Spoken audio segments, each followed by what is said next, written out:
Good morning to all of you. Myself Vijay. Welcome you all once again in Biology at Fingertips with Vijay. So my dear friends, we are discussing brain or encephalon. In the previous lecture, we have discussed the terminology involved in the brain, like rhombencephalon, telencephalon. Okay, the various terminology we have cleared. हमने किया कि जो अलग अलग से brain के parts हैं उनको अलग अलग से क्या नाम दिए जाते हैं. आज मैं आपको ब्रेन के बारे में कुछ और एस्पेक्ट्स कराना चाह रहा हूं और पहलुओं पे हम नजर डालेंगे. जैसे मैंने बोला था that brain is the central information processing organ of our body. Central information processing organ, it is the brain. It is a command and control centre. जो कमांड होती है वो जनरेट कहां से होता है? ब्रेन से. कंट्रोल करने के लिए जो बॉडी के अलग अलग से बॉडी पार्ट्स हैं और जो ऑर्गन्स हैं. वन मोर थिंग, एक और चीज मैंने आपको बताई थी कि whatever may be the function, voluntary functions और what we are doing, I am saying some words, you are listening, everything it is controlled by the brain. And very important, our hunger, our thirst, हमें जो भूख और प्यास लग रही है ये भी कहीं ना कहीं ब्रेन से ही कंट्रोल होती है. मैं आपको बताऊंगा कि वो ब्रेन का कौन सा भाग है जहां से हंगर और जो थ्रस्ट है, जो भूख और प्यास है, वो कंट्रोल होती है. इससे पहले कुछ एक और पहलू हम जान लेते हैं. One is position, where the brain is. मैं आपको बता दूं brain is present in the head region. ये जो हमारा हेड रीजन है, दिस इज हेड रीजन में skull, this is the skull part. Okay, और क्रेनियम, स्कल के अंदर ब्रेन होता है. तो brain is present in the skull और द क्रेनियम. ओके, और स्कल का ठीक है कौन सा भाग? Cranium part. स्कल में है, this is the skull, head region में, स्कल में, और क्रेनियम पार्ट में है. तो it is present in the cranium, और it is present in the cranium which is a bony cage. वो इसका एक बोनी केज है, बोन्स का बना हुआ होता है. What about the size? Size में आपको बता दूं, on the average, the weight of the brain is 1200 to 1400 gram. 1200 to 1400 gram is the weight, and volume wise, it is near about 1400 cc. Okay, 100 billion neurons are present in an average brain. Clear? और मैं अगर बात आपसे करूं appearance, कैसा दिखता है brain, तो माय डियर फ्रेंड्स आपने वॉलनट तो देखा ही होगा. Have you seen the walnut? मैं आपको यहां दिखाने की कोशिश करता हूं. दिस इज द वॉलनट बेटा, अखरोट जिसे हम कहते हैं. ये अखरोट की तरह, जैसे आप इसमें देख रहे हैं रिंकल्स, बेबी रिंकल्स हैं, रिंकल्स है ना बेटा, झुर्रियां पड़ी हुई हैं. ये बिल्कुल अखरोट की तरह दिखाई देता है, और it is like walnut like wrinkles organ which is pinkish grey in colour. मैं आगे स्ट्रक्चर के दौरान भी डिस्कस करूंगा that it have the similarity with the walnut. Very important, हम देख रहे थे कि देखिए जो ब्रेन है वो नर्वस टिश्यू और न्यूरॉन से बना है, नर्व सेल से बना है, जिन्हें आप न्यूरॉन्स कहते हैं. अब सोचने वाली बात है बेटा कि एक बोनी केज है जिसे आपने क्रेनियम कहा. क्रेनियम के अंदर मान लीजिए क्रेनियम है और इसके अंदर यहां पे क्या है? ब्रेन है. तब तो क्या होना था, लगातार क्या होना था कि ब्रेन और बोनी केज के बीच में फ्रिक्शन होनी थी, और उस फ्रिक्शन के कारण लगातार इरिटेशन होना था.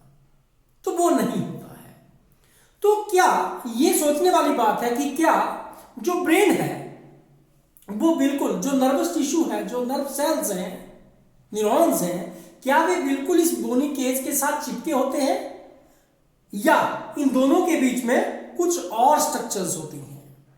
तो मैं आपको बता दूं, cranium, the bony cage of the brain, और the nervous tissue of the brain, these are not connected with each other, but there are some protective coverings between the two, and these coverings, they are called the meninges or meninx. These are called the meninges, or meninges is the plural, while the meninx is the meninges is the word which is for singular. अगर आप अकेले की बात करेंगे तो उसे मेनिंग्स कहेंगे, अगर इकट्ठे हम उनकी बात करेंगे तो वो मेनिंजेस होगी। These protective coverings these are called the cranial meninges, they are 3 in number। कितनी होती है बेटा? 3 ही नंबर में। कौन कौन सी है देखिए। पहली which is the outermost, it is dura mater. Dura mater बाहर से, बाहर कहां से? पहले cranium bone. So this is the bone. Which one bone? Cranial bone और क्रेनियम आई कैन से। ये क्रेनियम है, ये बोन है। बोन के सबसे मतलब बोन के अंदर, ठीक है, बोन के साथ जो बिल्कुल चिपकी है बाहर से, उसे मैं बोल रहा हूं बाहर से इसलिए क्योंकि सबसे आउटर मेम्ब्रेन है। अदरवाइज ये क्रेनियम है, इसके अंदर जो पहली मेम्ब्रेन है वो, उसे ड्यूरामेटर कहते हैं। Dura mater is the outer covering. उसके बाद ड्यूरामेटर, उसके बाद सेकंड जो कवरिंग है दैट इज अरेक्नॉइड मेटर और अरेक्नॉइड भी से कहते हैं। And third one is the innermost covering which is the pia mater. और उसके अंदर जो होता है वो क्या होता है? नर्वस टिश्यू होता है in the form of grey matter and white matter. Clear? मैं बात अभी आपके साथ मेनिंजेस की करूंगा, मेनिंग्स की करूंगा। तो देखिए बेटा, ये क्रेनियल बोन जो मैंने ब्लैक कलर से बनाई है, उसके अंदर रेड कलर से ड्यूरामेटर, उसके बाद ग्रीन कलर से अरेक्नॉइड मेटर, फिर पायामेटर। आप देख रहे हैं ड्यूरामेटर और अरेक्नॉइड मेटर के बीच में एक स्पेस है। This is called the subdural space. It is called subdural space. Okay. फिर अरेक्नॉइड मेटर और पायामेटर के बीच में एक स्पेस है जिसे आप कहेंगे सब अरेक्नॉइड स्पेस। सब मीन नीचे, ये ड्यूरामेटर से नीचे है इसलिए सबड्यूरल कह दिया, और ये अरेक्नॉइड से नीचे इसलिए इसे सब अरेक्नॉइड स्पेस कहा गया। इसके साथ जो ड्यूरामेटर है, it consist of fibrous tissue and it is non vascular. मैं आपको बता दूं, फाइब्रस टिश्यू से बनी होती है और नॉन वेस्कुलर होती है। Arachnoid mater, it is made up of serous and reticular connective tissue and it is porous. याद रखें, क्वेश्चन आ जाता है नीट में। नीट में आपसे पूछा जा सकता है कि which one meninges is porous in nature. So you must remember arachnoid matter or arachnoid is the porous one. It is the porous and made of the serous and reticular connective tissue. While the pyometer is the vascular one and it has pigment in it. It is vascularized and pigmented. Okay? ये 3 meanings आपके पास होती हैं. These are the protective covering of the brain which is present between the nervous tissue and I can say brain and cranium. Brain और cranium के बीच में 3 membranes होती हैं, 3 membranes आते हैं, ठीक है, और उनके बीच में स्पेस है। आउटर जो आपके मेनिंग्स है वो ड्यूरामेटर है, मिडल अरेक्नॉइड मेटर है और इनर पायामेटर है। Inner is connected to brain nervous tissue. और मैं आपको एक और बात बता दूं, हिस्टोलॉजिकली टिश्यू की लेवल पे अगर मैं बात करूं, histologically the tissue, the nervous tissue, it have 2 part. Outer one is external one or outer one is grey in color, so grey matter, while the inner is white matter. Okay, white is simple. ये grey दिखाई देता है इसलिए इसको grey matter कहते हैं, ये white दिखाई देता है इसलिए इसे व्हाइट मैटर कहते हैं। एक्चुअली जो ग्रे मैटर है, it consist of साइटोन, dendrite and non myelinating nerve fibre. साइटोन, dendrite और नॉन माइलिनेटिंग नर्व फाइबर के द्वारा बनता है इसलिए इसे ग्रे मैटर कहते हैं। और जो माइलिनेटिंग नर्व फाइबर्स हैं, क्योंकि उसमें माइलिन शीथ होता है, जो माइलिनेटिंग नर्व फाइबर्स हैं वे व्हाइट इन अपीयरेंस होते हैं इसलिए उसे व्हाइट मैटर कहा जाता है। तो histologically brain consist of external grey matter and internal white matter. याद रखें, ब्रेन में हमेशा जो ग्रे मैटर है वो एक्सटर्नल होता है और व्हाइट मैटर जो है वो इंटरनल होता है मेजॉरिटी ऑफ पार्ट में। इज इट क्लियर और not? So my dear friends, these are the some aspects of brain, they are the matter of our discussion today. ये आज के हमारे डिस्कशन का विषय था। हमने पोजीशन ऑफ ब्रेन देखा जो कि स्कल क्रेनियम पार्ट में है, और size 1200 to 1400 gram, wait wise 1400 वॉल्यूमेट्रिकली cc, 1400 cc, and 100 billion 10 raised to power 10 neurons are present in an average brain. It is walnut-like, pinkish grey in color and wrinkled in appearance. And protection, there are 3 coverings which are called the meninges or the meninx. And the dura mater is the outermost, arachnoid mater is the middle, and the pia mater is the innermost. Between the dura mater and the arachnoid mater, there is a space which is called the subdural space, while between the arachnoid mater and the pia mater, there is a space which is called the subarachnoid space. आप देख सकते हैं subarachnoid space. ये जो space होते हैं, question एक और आता है कि इन स्पेस में क्या होता है. मैं आपको बता दूं, these spaces they contain cerebrospinal fluid. Basically जो स्पेस है, अभी सेरेब्रोस्पाइनल फ्लूइड की बात मैं आपसे कर रहा हूं, CSF की. मैं यहां पर लिख देता हूं आपके लिए CSF.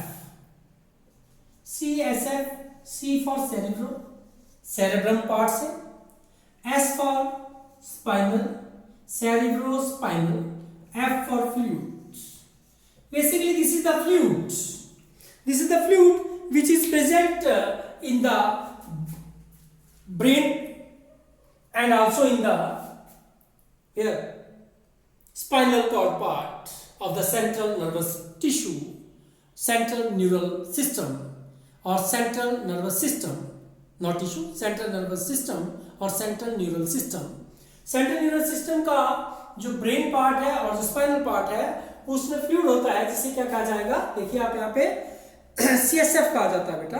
क्या कहा जाएगा? CSF कहा जाएगा. क्लियर है नॉट? ठीक.